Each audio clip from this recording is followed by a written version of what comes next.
بسم اللہ الرحمن الرحیم۔ کلاس 9 بایولوجی چیپٹر نمبر 3 کے لیکچر نمبر 3 میں آج ہم پڑھیں گے کلاسیفیکیشن اینڈ اٹس نیڈ،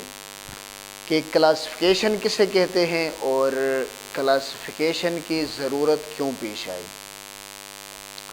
تو پہلے کلاسیفیکیشن کو ڈیفائن کرتے ہیں۔ اگر صرف کلاسیفیکیشن کے میننگز کو دیکھا جائے تو اس کے میننگ یہ بنتے ہیں کہ a systematic arrangement into groups and categories according to established criteria،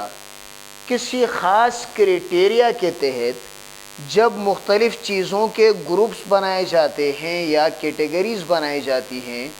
تو ان گروپس اور کیٹیگریز بنانے کے پروسیس کو نام دیتے ہیں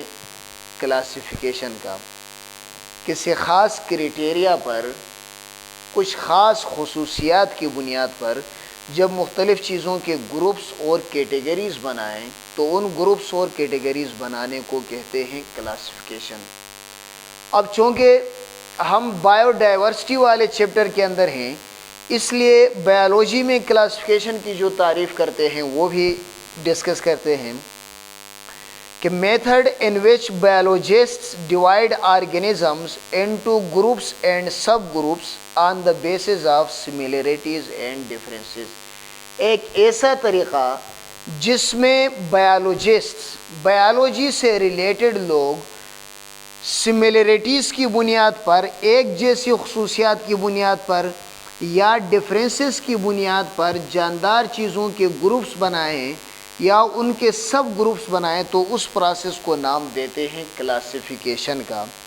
کہ جن جانداروں کی ایک جیسی خصوصیات ہوں ان کو سیم گروپس میں رکھنا، جن کی خصوصیات کچھ تھوڑی بہت ملتی ہوں ان کو ایک دوسرے کے قریبی گروپس میں رکھنا،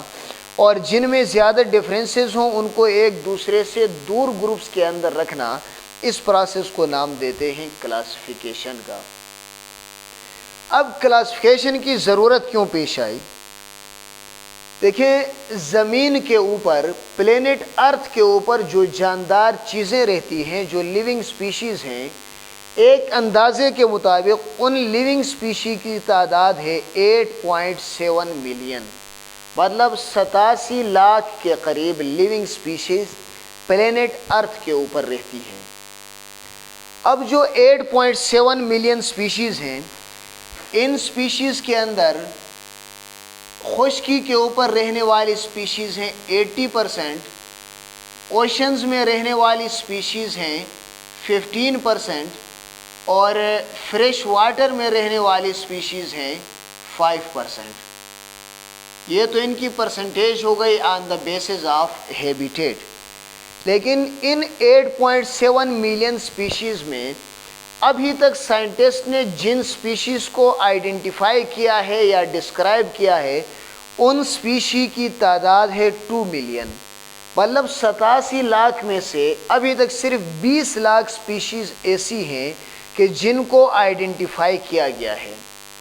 ان 2 ملین یا 20 لاکھ سپیشیز کے اندر 0.5 ملین یا 5 لاکھ پلانٹس ہیں اور 1.5 ملین یا 15 لاکھ اینیملز ہیں، اور ان اینیملز کے اندر زیادہ تر مختلف قسم کی انسیکٹس وغیرہ ہیں۔ اور 8.7 ملین سپیشیز میں جو ابھی تک آئیڈینٹیفائی نہیں ہوئے ان کی تعداد ہے 6.7 ملین، یعنی 67 لاکھ سپیشیز ایسی ہیں کہ جو ابھی تک آئیڈینٹیفائی نہیں ہوئی۔ اب اگر ہم صرف آئیڈینٹیفائڈ سپیشیز کو دیکھیں تو یہ بھی اتنی زیادہ ہیں کہ ان کو کسی خاص ترتیب کے بغیر سمجھنا بہت زیادہ مشکل ہے۔ اگر ان کے ساتھ ساتھ ان آئیڈینٹیفائڈ سپیشیز کو دیکھیں تو یہ بھی اتنی زیادہ ہیں کہ اگر ان کی آئیڈینٹیفیکیشن ہو گئی تو ان کو بھی کسی خاص ترتیب کے بغیر سمجھنا یا پڑھنا یا ان سے فائدہ لینا امپاسبل ہے۔ تو سپیشی کی تعداد زیادہ ہونے کی وجہ سے ان کی کلاسیفیکیشن کی گئی ہے تاکہ کلاسیفیکیشن کر کے ان کو آسانی سے پڑھا جا سکے۔ تو نیڈ آف کلاسیفیکیشن اس لیے پیش آئی کہ سپیشیز آئیڈینٹیفائڈ اور ان آئیڈینٹیفائڈ بہت زیادہ ہیں۔ اب تو جو آئیڈینٹیفائڈ ہے ان کو آسانی سے پڑھنے اور سمجھنے کے لیے ان کے مختلف گروپس بنائے گئے ہیں، اسی کے ساتھ ہی ہمارا آج کا لیکچر اپنے اختتام کو پہنچتا ہے، اور اب اپنے نیکسٹ لیکچر نمبر 4 میں انشاءاللہ حاضر ہوں گے بیسز یا ہسٹری آف کلاسیفیکیشن کے ساتھ، اور تب تک کے لیے اللہ حافظ۔